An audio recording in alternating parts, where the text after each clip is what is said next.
इस बार के चुनाव में कांग्रेस और बीजेपी को कुछ गलतफहमियां हो गई थी और एग्जिट पोल ने इन गलतफहमियों को दूर कर दिया है।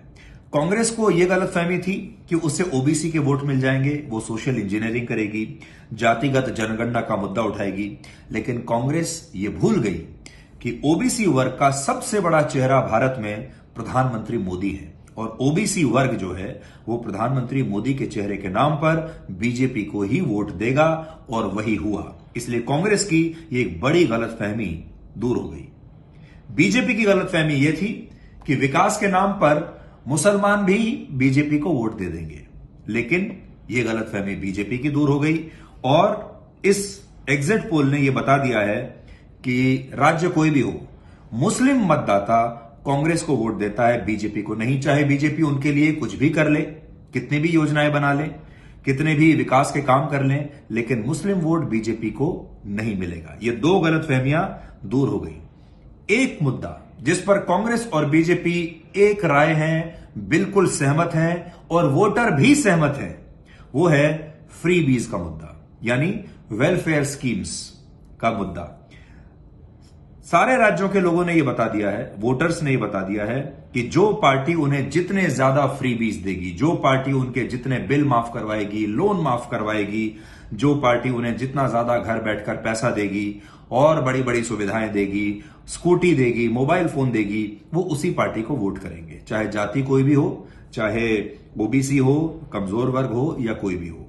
इसलिए ये जो चुनाव है ये इसलिए भी जाना जाएगा क्योंकि वोटर्स ने बता दिया कि उन्हें फ्री बीज पसंद है।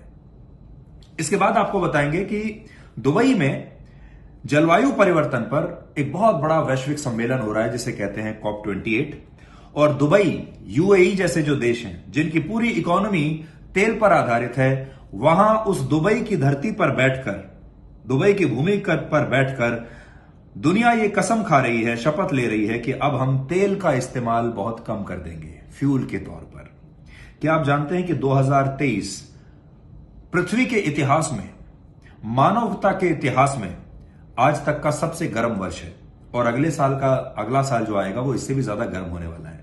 तो इससे आप समझ सकते हैं कि जलवायु परिवर्तन कितना बड़ा मुद्दा है। प्रधानमंत्री मोदी ने आज दुनिया को संबोधित किया है, वहां पर उन्होंने कहा है कि यह समस्या हमारी वजह से नहीं हुई, लेकिन भारत इसका समाधान का हिस्सा जरूर बनना चाहता है। उन्होंने यह भी कहा कि जनसंख्या में पूरी दुनिया की भारत का हिस्सा है 17% का, लेकिन कार्बन एमिशन में हमारा हिस्सा है सिर्फ 4% का।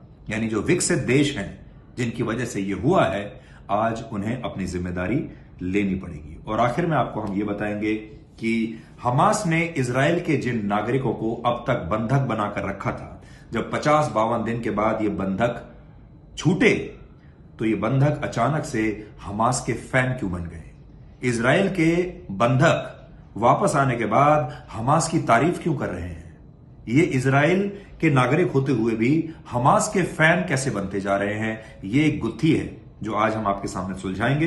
तो मिलते हैं आज रात 9 बजे ब्लैक एंड व्हाइट में आज तक पर।